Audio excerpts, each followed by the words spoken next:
السلام علیکم ورحمۃ اللہ وبرکاتہ۔ الحمدللہ رب العالمین والصلاة والسلام علی رسولہ الامین ومن تبعہم بإحسان الی یوم الدین، اما بعد۔ کتاب التوحید کا درس جاری ہے۔ پہلے درس میں کتاب التوحید کا پہلا باب ہم نے پڑھا، جس کا عنوان تھا توحید کے وجوب کا باب۔ پہلے باب کا یہ عنوان کیوں رکھا گیا؟ سب سے پہلا باب یہ کیوں قائم کیا گیا؟ کیونکہ توحید سب سے تاکیدی واجب ہے اور انبیاء کرام علیہ السلام کی دعوتوں کا بنیادی مقصد اور خلاصہ ہے۔ اس باب اور اس عنوان کے تحت اب تک ہم 3 دلیلیں پڑھ چکے ہیں اور کچھ دیگر باتیں سماعت کر چکے ہیں۔ آگے کہتے ہیں چوتھی دلیل، توحید کے وجوب کی چوتھی دلیل اللہ تعالیٰ کا یہ فرمان ہے وَاعْبُدُوا اللَّهَ وَلَا تُشْرِكُوا بِهِ شَيْئًا، اور اللہ تعالیٰ کی عبادت کرو اور اس کے ساتھ کسی کو شریک نہ کرو۔ اس آیت میں شیئن کا لفظ استعمال کیا اللہ رب العالمین نے۔ یہ نہی کے سیاق میں نکرہ ہے، نہی یعنی منع کیا گیا اور نکرہ ہے۔ عربی زبان میں ایک ہوتا معرفہ اور ایک ہوتا نکرہ۔ اگر اسی پر الف لام ہوتا الشیء تو معرفہ ہو جاتا، اور چونکہ الف لام اس پر نہیں اس لیے یہ نکرہ ہے۔ تو جب عربی زبان میں منع کرنے کے ساتھ یہ اس طرح کا الفاظ استعمال ہوتا ہے تو اس کا فائدہ عموم کا فائدہ ہوتا ہے، یعنی ساری چیزیں، سارے عام لوگ، ہر کوئی اس کے اندر شامل ہے۔ یعنی نہ کوئی نبی، نہ فرشتہ، نہ ولی، بلکہ دنیا کی کوئی بھی شے ہو اللہ تعالیٰ کے ساتھ اس کو شریک نہیں ٹھہرایا جا سکتا۔ کوئی بھی ہو، ساری چیزیں اس میں داخل ہیں۔ 5ویں دلیل ارشاد الہی ہے قُلْ تَعَالَوْا أَتْلُ مَا حَرَّمَ رَبُّكُمْ عَلَيْكُمْ أَلَّا تُشْرِكُوا بِهِ شَيْئًا۔ آپ کہیے کہ آؤ تم کو وہ چیزیں پڑھ کر سناؤں جن کو تمہارے رب نے تم پر حرام فرما دیا ہے، وہ یہ کہ اللہ تعالیٰ کے ساتھ کسی چیز کو شریک مت ٹھہراؤ، کسی چیز کو شریک مت ٹھہراؤ۔ تو اس میں بڑی وضاحت کے ساتھ اس بات کا ذکر کیا کہ اللہ کے ساتھ کسی کو شریک نہیں ٹھہرانا ہے۔ 6ٹھی دلیل توحید کے وجوب کی، اللہ رب العالمین کو اکیلا ماننے کی۔ عبداللہ بن مسعود رضی اللہ عنہ فرماتے ہیں جو شخص نبی صلی اللہ علیہ وسلم کی سر بمہر وصیت ملاحظہ کرنا چاہتا ہے، سر بمہر وصیت یعنی بند کر کے مہر لگایا ہوا، یعنی اوریجنل اصلی چیز آپ لینا چاہتے ہیں، کہتے تو وہ اللہ تعالیٰ کا یہ فرمان پڑھ لے۔ اللہ نے فرمایا قُلْ تَعَالَوْا أَتْلُ مَا حَرَّمَ رَبُّكُمْ عَلَيْكُمْ أَلَّا تُشْرِكُوا بِهِ شَيْئًا، یہاں تک، یعنی یہ آیت کا پہلا حصہ ہے اور 3 آیتیں مکمل وَأَنَّ هَذَا صِرَاطِ مُسْتَقِيمًا فَاتَّبِعُوهُ، اور یہ کہ یہ دین میرا راستہ ہے جو مستقیم ہے، سیدھا ہے، سو اس راہ پر چلو۔ صراط کا جو لفظ استعمال ہوا صراطی، صراط یعنی راستہ، راہ کی اضافت، اس لفظ کی اضافت میرا راستہ، تیرا راستہ، اللہ کا راستہ، تو یہ جو نسبت ہو رہی ہے اللہ میرا تیرا، تو اس کو اضافت کہتے ہیں۔ تو یہ اضافت کبھی اللہ کی طرف ہوتی ہے کیونکہ اللہ تک پہنچانے والا ہے، کہتے ہیں اللہ کا راستہ کیونکہ اللہ تک پہنچانے والا ہے، اور چونکہ اللہ نے ہی اسے بندوں کے لیے وضع کیا ہے، بنایا ہے، یہ راستہ اللہ تک پہنچتا ہے، لہذا کہا گیا وَأَنَّ هَذَا صِرَاطِي، اور یہ کہ یہ دین میرا راستہ ہے۔ اللہ نے کہا یہ کہ یہ دین میرا راستہ ہے۔ دوسری بات اس پر چلنے والے کی طرف ہوتی ہے کہ جو شخص اس راستے پر چلتا ہے اس کی طرف اس صراط کی، اس راستے کی اضافت کر دی جاتی ہے کیونکہ وہ اس پر چلتے ہیں۔ اللہ نے کہا صراط الذین انعمت علیہم، ان لوگوں کی راہ کی طرف جن پر تو نے انعام کیا، تو جو چل رہے ان کے راستے کی طرف، تو اضافت نسبت ان کی طرف کی گئی۔ اور یاد رہے نجات کا راستہ صرف ایک ہے، متعدد نہیں، صرف ایک ہے۔ کہتے ہیں صراط الذین صراطی، اضافت تو کئی طرح سے کی جا رہی ہے، اللہ کی طرف بھی، چلنے والوں کی طرف بھی، اور دوسری اضافتیں بھی، لیکن نجات کا راستہ صراط ایک ہی ہے، متعدد نہیں، اور بقیہ متفرق ہیں، جدا جدا ہیں، وہ نجات کے راستے نہیں ہیں۔ ان آیات میں یہ جو آیتیں ہیں قل تعالوا اتل ما حرم ربکم علیکم الا تشرکوا به شیئا سے لے کر وان ھذا صراطی مستقیما فاتبعوه، یہ جو آیتیں 3 آیتیں مکمل، ان آیات میں 10 وصیتیں، 10 وصیتیں، وصیت یعنی عہد و پیمان، عہد و پیمان، ان 10 وصیتوں میں سے پہلی آیت میں 5 وصیتیں ہیں۔ پہلی وصیت اللہ تعالیٰ کی توحید، کہ اللہ کو ایک جانو، اسی کی عبادت کرو، اس کے ساتھ کسی کو شریک نہ کرو۔ دوسری وصیت والدین کے ساتھ حسن سلوک، اچھا برتاؤ۔ تیسری وصیت اپنی اولاد کے قتل کی ممانعت، اولاد کو قتل نہیں کرنا ہے کسی بھی وجہ سے۔ چوتھی وصیت فواحش کے قریب نہ جانے کی ہدایت، فواحش برائیوں کے قریب، منکرات کے قریب نہ جانے کی ہدایت دی اللہ رب العالمین نے۔ اور 5ویں وصیت پہلی آیت میں بے قصور کو ناحق قتل کرنے کی حرمت، جو شخص بے قصور ہے، کوئی جرم نہیں اس کو ناحق قتل کرنا یہ حرام ہے۔ تو پہلی آیت میں 5 وصیتیں ہیں۔ دوسری آیت جس میں 4 وصیتیں ہیں، چھٹی وصیت یعنی دوسری آیت کی پہلی وصیت یتیم، یتیم کس کو کہتے ہیں؟ جس کا والد اس کی بلوغت سے پہلے، بالغ ہونے سے پہلے فوت ہو چکا ہو، والد بالغ ہونے سے پہلے، بچے کے بالغ ہونے سے پہلے فوت ہو گیا ہو، ایسے بچے کو یتیم کہتے ہیں۔ آدمی بڑا ہو گیا، بالغ ہو گیا تو اب اسے یتیم نہیں کہا جائے گا، اب اسے یتیم نہیں کہا جائے گا۔ اور اسی میں ایک فائدہ کہ اگر ماں باپ دونوں فوت ہو جائیں تو اسے در یتیم کہتے ہیں، ماں باپ دونوں فوت ہو جائیں تو اسے در یتیم کہتے ہیں۔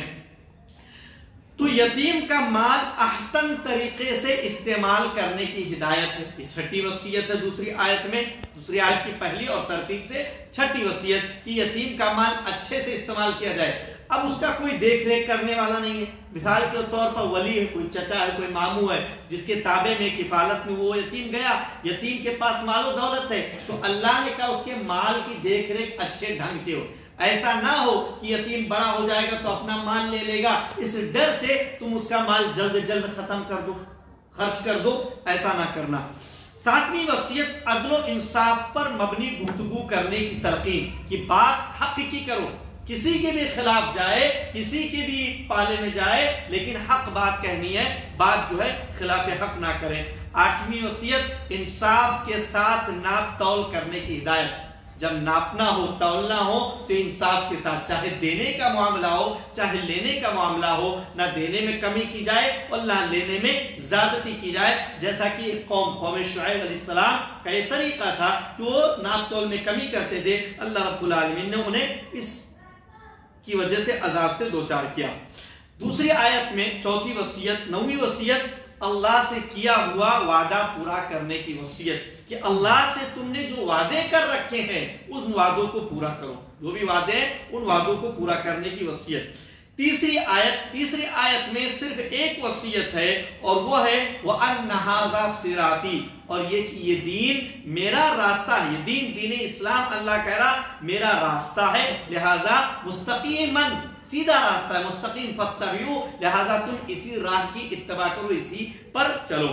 حدیث میں ہے کہ نبی کریم صلی اللہ علیہ وسلم نے ایک سیدھی لکیر کھینچی اور فرمایا یہ اللہ کا راستہ ہے، یہ اللہ کا راستہ ہے۔ پھر آپ نے اس کے دائیں بائیں کئی لکیریں، دائیں کئی لکیر اور بائیں کئی لکیریں کھینچی اور فرمایا یہ مختلف راہیں ہیں، اور ان میں سے ہر ایک راستے پر شیطان ہے جو اس کی طرف لوگوں کو بلا رہا کہ آؤ اس راستے پر، آؤ اس راستے پر۔ پھر آپ نے اس آیت کی تلاوت فرمائی وَأَنَّ هَذَا صِرَاطِي مُسْتَقِيمًا فَاتَّبِعُوهُ وَلَا تَتَّبِعُوا السُّبُلَ فَتَفَرَّقَ بِكُمْ عَنْ سَبِيلِهِ، کہ دوسرے راہوں کی پیروی نہ کرو، وہ تمہیں تمہارے راستے سے بھٹکا دیں گی۔ تو اللہ کا ایک راستہ ہے، سیدھا ہے، اور دیگر تمام راہیں، تمام راستے شیطان کے راستے ہیں، اور ہر راستے پر شیطان بیٹھا ہوا ہے، اس راستے کی طرف ہر ایک کو بلا رہا ہے۔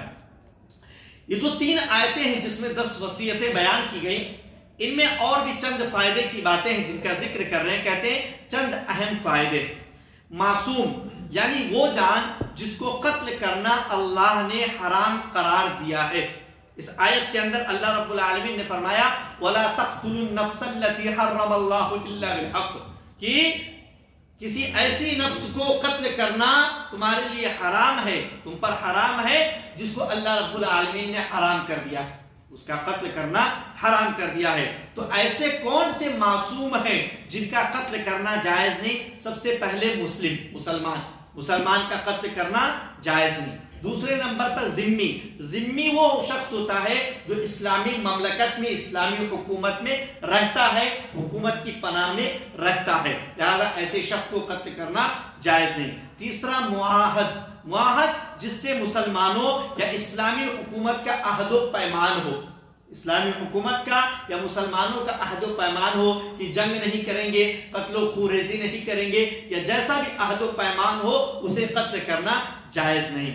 چوتھے نمبر پہ مستعمل جس کو ہم نے امان دے رکھی ہو کہ تم مامون ہو، اسلامی حکومت میں مامون ہو، میرے گھر میں مامون ہو، میرے علاقے میں مامون ہو، لہذا ایسے شخص کو کسی کے لیے بھی، کسی دوسرے مسلمان کے لیے بھی جائز نہیں کہ وہ اس کا قتل کر دے۔ اسی کے نیچے اللہ نے فرمایا جو وَلَا تَقْتُلُوا النَّفْسَ الَّتِي حَرَّمَ اللَّهُ إِلَّا بِالْحَقِّ، اسی کے نیچے اِلَّا بِالْحَقِّ، سوائے حق کے ساتھ، یعنی جس کو قتل کرنے کی اجازت شریعت نے دی ہے اس کو قتل کر سکتے ہیں۔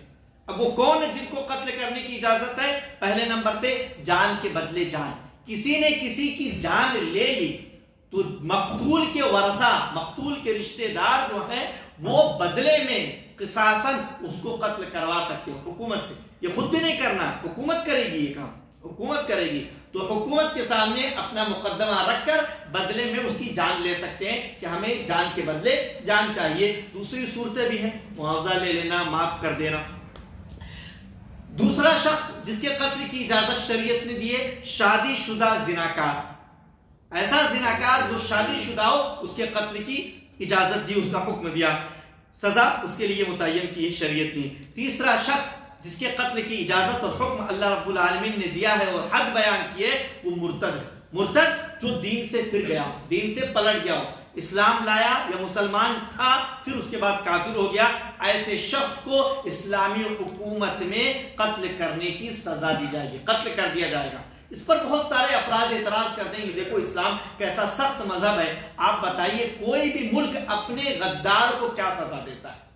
کوئی بھی ملک اپنے غدار کو کیا سزا دیتا ہے؟ عمومی طور پر پھانسی اور قتل کی سزا دیتا ہے۔ تو جو شخص ایک جگہ ملک سے غداری کر رہا ہے تو اسے پھانسی کی سزا مل رہی ہے، جو ظاہری غداری ہے۔ تو کسی دین سے پلٹ جانا، دین اسلام سے پلٹ جانا، یہ تو فکری غداری ہے، یہ بھی غداری ہے، یہ فکری غداری ہے، اور اس غداری کے نتیجے میں اسلام نے اس کے لیے قتل کی سزا مقرر کر رکھی ہے۔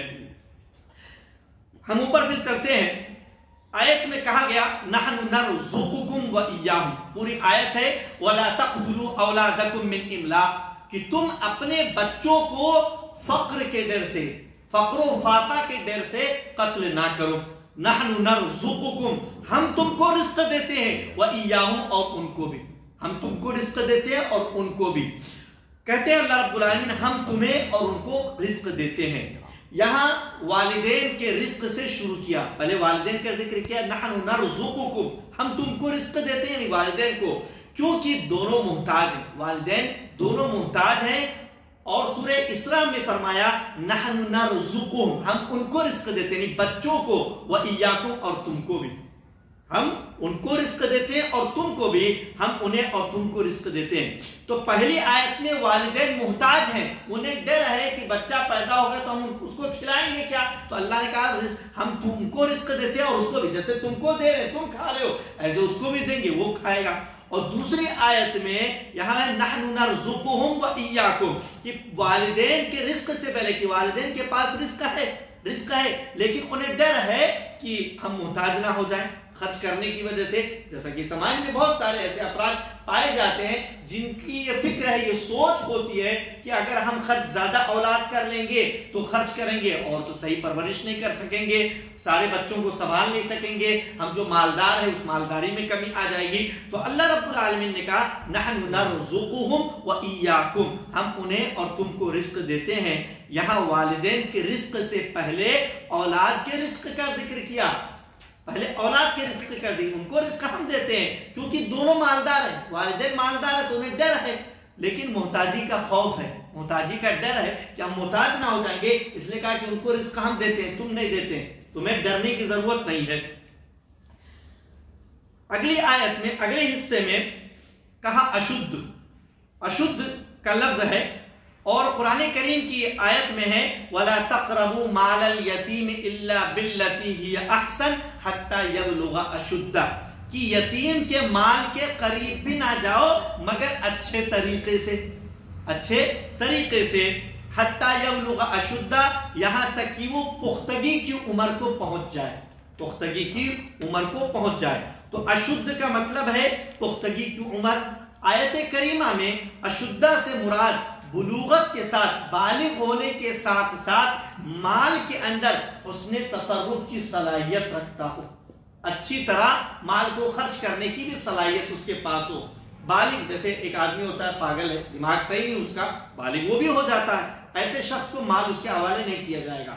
یا کوئی شخص پاگل نہیں ہے لیکن اس کو خرچ کرنے کا سلیقہ نہیں آتا، کچھ مطلب مہارت نہیں ہے، تیز ترار آدمی نہیں ہے، بچہ بڑا ہو گیا لیکن تیز ترار نہیں ہے، خرچ کرنے کا سلیقہ نہیں آتا، پیسے یوں ہی اڑا دے رہا، دولت یوں ہی اڑا دے رہا، تو ایسے شخص کو بھی جب تک اس کے اندر حسن تصرف، خرچ کرنا، اچھے سے خرچ کرنے کا سلیقہ نہیں آ جائے گا، مال اس کے ہاتھ میں نہیں دیا جائے گا۔ تو کہتے ہیں بلوغت کے ساتھ مال کے اندر حسن تصرف کی صلاحیت ہونا، تو اس تک پہنچنا جس کی وجہ سے انسان واجبات کا پابند ہو جاتا ہے، بالغ ہو جانے کے بعد انسان واجبات کا پابند ہو جاتا ہے۔ اس کی کچھ علامتیں ہیں جو عمومی طور پہ پائی جاتی ہیں، جیسے عمر کا 15 سال مکمل کر لینا، کہ 15 سال کا ہو جائے تو بالغ ہو گیا، اور عمومی طور پر حسن تصرف اس کے پاس آ جاتا ہے۔ یا بالغ ہونے کی علامتوں میں سے یا بغل میں بالوں کا نکل آنا، یا احتلام ہونا، اور عورتوں کی ایک علامت حیض کا آنا ہے۔ تو یہ جو تینوں آیتوں میں 10 وصیتیں اور یہ اہم باتیں جو بیان کی گئیں، ان کے تعلق سے اللہ فرماتا ہے ذالکم وصاکم بہ لعلکم تذکرون، ذالکم وصاکم بہ، ان چیزوں کے ذریعے تم کو، ان چیزوں کی تمہیں وصیت کی گئی، لعلکم تذکرون، تاکہ تم نصیحت پکڑو۔ تو لفظ وصیت، وصاکم، وصیت کا استعمال کیا، وصیت یہاں عہد کے معنی میں، وعدہ کے معنی میں، عہد و پیمان کے معنی میں ہے، اور وصیت عہد کے معنی میں اسی وقت استعمال ہوگی جب وہ کسی انتہائی اہم شے کے بارے میں ہو، انتہائی اہم معاملہ ہوگا، تب وصیت کے لفظ کو عہد و پیمان کے معنی میں استعمال کرتے ہیں۔ ابن مسعود رضی اللہ عنہ نے یہ کیوں کہا کہ یہ آیت نبی صلی اللہ علیہ وسلم کی وصیت ہے جبکہ آپ نے کوئی وصیت نہیں کی؟ ہم نے اوپر پڑھا جس کے اندر 6 دلیل میں عبداللہ بن مسعود فرماتے ہیں جو شخص نبی کریم صلی اللہ علیہ وسلم کی سر بمہر وصیت ملاحظہ کرنا چاہتا ہے تو وہ اللہ تعالیٰ کا یہ فرمان پڑھ لے۔ تو انہوں نے کیوں کہا اللہ کے رسول کی وصیت، حالانکہ اللہ کے رسول نے وصیت نہیں کی؟ کہتے ہیں پہلی بات اس لیے کہ ان کا خیال ہے کہ یہ آیات دین کے سبھی امور کو شامل ہیں، اور یہ بڑی عظیم آیات ہیں، اور یہ بڑی عظیم آیات ہیں، اس لیے ان کو اللہ کے رسول صلی اللہ علیہ وسلم کی وصیت سے تعبیر کیا۔ دوسری بات، کیونکہ یہ اللہ کی وصیت ہے، اللہ نے کہہ رہا وصاکم، تم کو اللہ نے وصیت کی، یہ اللہ کی وصیت ہے، ذالکم وصاکم بھی، اللہ تعالیٰ نے تم کو تاکیدی حکم دیا ہے، اور نبی صلی اللہ علیہ وسلم اللہ کی جانب سے پہنچانے والے ہیں، تو گویا یہ اللہ کے رسول کی وصیت ہوئی۔ 7ویں دلیل کس بات کی؟ 7ویں دلیل، 7ویں دلیل کس بات کی؟ 7ویں دلیل کس بات کی؟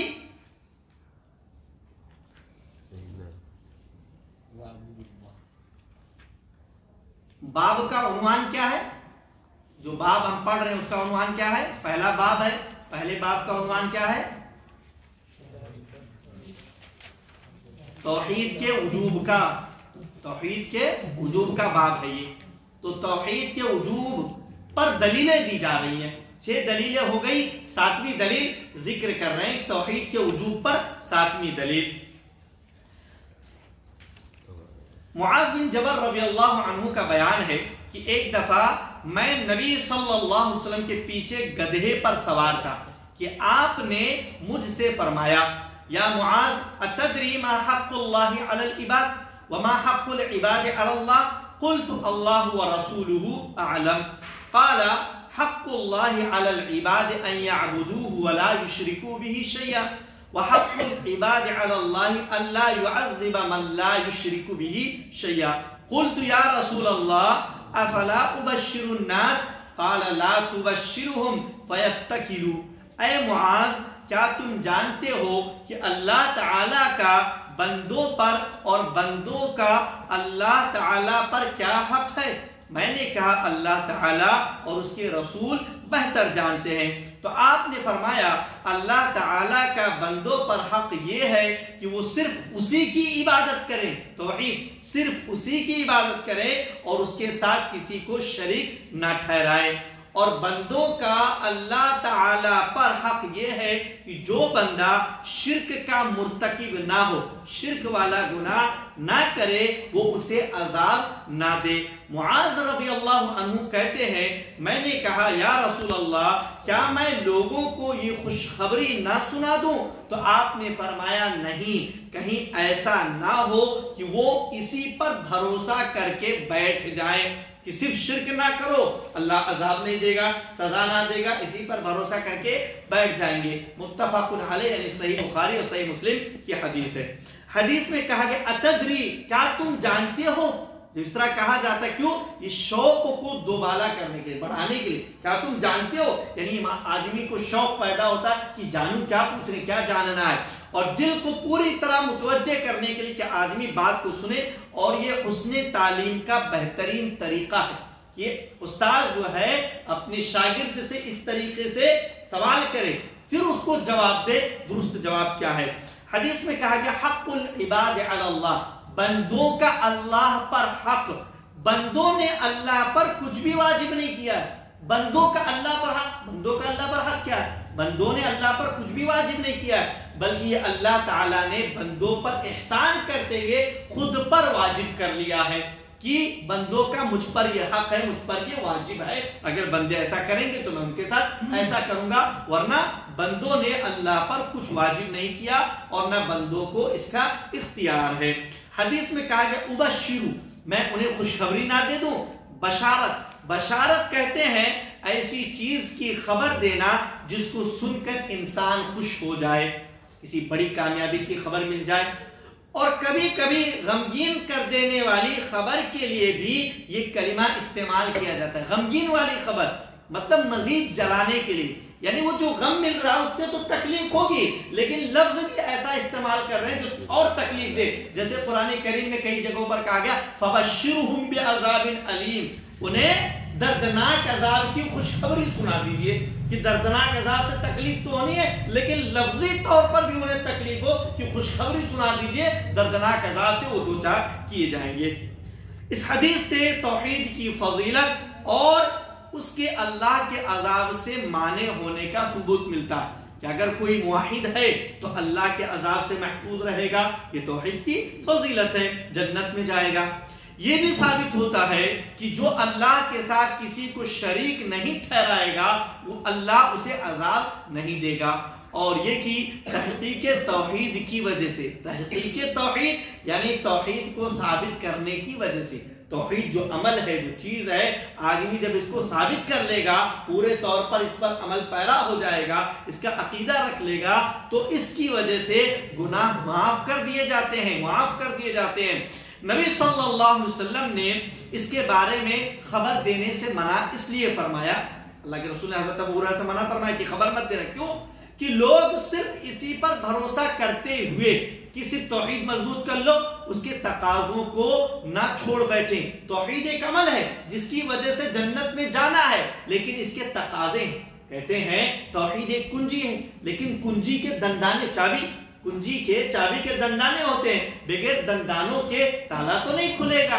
تو جنت کی کنجی توحید ہے لیکن بغیر دندانوں کے تالا نہیں کھلے گا، اس لیے توحید کے جو تقاضے ہیں، جو اعمال ہیں، ان کو کر کے ہم ان دندانوں کو بنا لیں تاکہ تالا کھول سکے۔ کیونکہ تحقیق توحید معاصی سے اجتناب کو مستلزم ہے۔ توحید ثابت کب ہوگی؟ توحید کو مکمل طور پر ثابت کرنے کے لیے لازم ہے کہ بندہ گناہوں سے دور رہے، اپنے آپ کو بچائے، اس لیے کہ معاصی گناہ جو ہوتے ہیں یہ خواہش نفس کی پیروی کی وجہ سے صادر ہوتے ہیں۔ آدمی کا دل کرتا ہے جو کہ ایک طرح کا شرک ہی ہے۔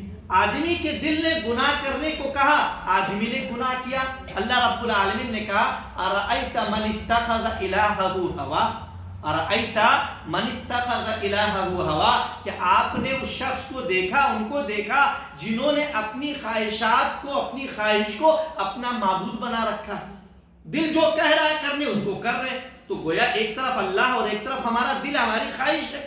تو اللہ ہمیں کہہ رہا گناہ سے بچو اور خواہش کہہ رہا گناہ کرو، تو ہم اس کی مان رہے ہیں، گویا ہم نے اللہ کے برابر کر دیا اس کو۔ تو ایک طرح سے گناہوں پر عمل کرنا، گناہوں کو انجام دینا، یہ ایک طرح سے شرک ہو جاتا ہے۔ آگے کہتے ہیں مسائل۔ یہ جو مسائل ہیں جو ذکر کیے جا رہے ہیں، ان مسائل میں سے اکثر چیزیں اب تک ہم نے جو پڑھی ہیں وہاں ذکر آ چکا ہے، وہاں پر ان کا ذکر ہو چکا ہے۔ ان مسائل کے اندر جو کچھ اہم باتیں ہیں یا کوئی کسی اور ناحیے سے مسئلے میں ذکر کی گئی چیز کی اہمیت ہوگی، میں صرف اسی کو بیان کروں گا۔ یہاں نمبرنگ دی ہوئی ہے، پہلا، دوسرا، تیسرا۔ پہلے ہم پڑھتے ہیں مسائل۔ کہتے ہیں یہ مسائل کتاب التوحید میں شامل نہیں ہیں، بلکہ مؤلف رحمت اللہ علیہ نے انہیں گویا شرح کے طور پر بیان کیا، تشریح کے طور پر، اور ان کے بیان کرنے میں سب سے بہترین شخص وہ خود ہیں، کیونکہ ان سے مراد چیزوں کا علم انہیں زیادہ ہے، لہذا ان کا خیال رکھنا چاہیے۔ ہم پڑھیں گے تیسرا مسئلہ۔ تیسرے مسئلے میں کہتے ہیں جو شخص توحید پر کاربند نہیں، توحید پر نہیں ہے، اس نے اللہ کی عبادت ہی نہیں کی، توحید پرست نہیں ہے، وہ کتنی بھی عبادتیں کرے گویا اس کی عبادت بے سود ہے، کوئی مطلب نہیں۔ سورہ کافرون کی اس آیت وَلَا أَنْتُمْ أَعْبِدُونَ مَا أَعْبُدُ، تم اس کی پرستش، عبادت کرنے والے نہیں جس کی پرستش میں کرتا ہوں، جبکہ کفار مکہ اللہ کی عبادت کرتے تھے، کفار مکہ اللہ کی عبادت کرتے تھے، لیکن اللہ کے رسول نے اور قرآن مجید کی آیت میں اللہ رب العالمین نے ان کی عبادت کا انکار کیا کہ تم تو عبادت ہی نہیں کرتے۔ تو اس کا یہی مفہوم ہے کہ اگر توحید نہیں ہے تو گویا اس نے اللہ کی عبادت نہیں کی۔ صفحہ پلٹے، 11واں مسئلہ ہم پڑھیں گے۔ 11ویں مسئلے کے اندر ہے سورہ نساء کی یہ آیت جو حقوق عشرہ کی آیت کہلاتی ہے۔ سورہ نساء کی آیت جو ہم نے پہلے پڑھی وَاعْبُدُوا اللَّهَ وَلَا تُشْرِكُوا بِهِ شَيْئًا وَبِالْوَالِدَيْنِ إِحْسَانًا، یہ آیت حقوق عشرہ کی آیت کہلاتی، 10 حقوق۔ اس کا آغاز بھی اللہ نے اپنے اس فرمان سے کیا وَاعْبُدُوا اللَّهَ وَلَا تُشْرِكُوا بِهِ شَيْئًا، اور اللہ تعالیٰ کی بندگی کرو اور اس کے ساتھ کسی کو شریک نہ ٹھہراؤ۔ حقوق کا ذکر کر رہا اور سب سے پہلے اللہ کا حق ذکر کیا، اور اس میں بھی سب سے پہلے توحید کا ذکر کیا۔ اللہ تعالیٰ کا حق ادائیگی کے اعتبار سے تمام دیگر حقوق پر مقدم ہے، سب سے پہلے اللہ کا حق۔ اس کے بعد 16واں مسئلہ اگلے صفحے میں، مصلحت کے پیش نظر کتمان علم کا جواز، علم کو چھپانے کا جواز۔ اللہ کے رسول نے حضرت ابو ہریرہ سے منع کیا ان کو کہ مت بتاؤ، یعنی علم کو چھپایا گیا، تو مصلحت کے پیش نظر علم کو چھپایا جا سکتا ہے، اگر حالات ہو، ضرورت ہو تو ایسی چیزوں کو چھپایا جا سکتا ہے، یہ اہل علم بخوبی جانتے ہیں۔ یہ علل اطلاق نہیں ہے، جیسا کہ یعنی آزادانہ طور پر نہیں کہ ہر علم کو چھپایا جائے، مصلحت وہاں پر کیا ہے اس پر غور کیا جائے گا۔ 17واں مسئلہ، کسی مسلمان کو ایسی خبر دینا مستحب ہے جس سے وہ خوش ہو جائے، مسلمان کو ایسی خبر دینا جو اس کی خوشی کا باعث ہو، یہ مستحب ثواب کا کام ہے۔ یہ اس حدیث کے سب سے بہترین اور عمدہ فوائد میں سے ایک ہے، جو حدیث حضرت ابو ہریرہ رضی اللہ عنہ کی ہم نے پڑھی اس میں سے سب سے بہترین اور عمدہ فوائد میں سے ایک ہے۔ 20واں مسئلہ، 20ویں مسئلے میں کہتے ہیں کسی کو علم سکھانا اور کسی کو اس سے محروم رکھنے کا جواز۔ آپ نے کوئی بات علم کی کوئی بات، کوئی علمی مسئلہ کسی کو سکھایا اور کسی کو اس سے محروم رکھا، یہ جائز ہے حالات کے پیش نظر۔ اللہ کے رسول نے حضرت ابو ہریرہ رضی اللہ عنہ کو وہ بات بتلائی اور دوسروں کو نہیں بتلائی، تو کس کو کون سی بات بتلانی ہے اور نہیں بتلانی ہے، یہ حالات مصلحت کے پیش نظر یہ جائز ہے۔ اہل علم کن جگہوں پر چھپانا ہے، کن جگہوں پر بتلانا ہے، کن کو بتلانا ہے، کن کو نہیں بتلانا، اس کا اپنے اعتبار سے فیصلہ کرتے ہیں۔ آج کے درس کا اسی پر اکتفا کرتے ہیں۔ اللہ رب العالمین سے دعا گو کہ ہم تمام لوگوں کو تحقیق توحید میں ثابت قدم رہنے کی توفیق عطا فرمائے۔ آمین تقبل یا رب العالمین۔ وآخر دعوانا ان الحمد للہ رب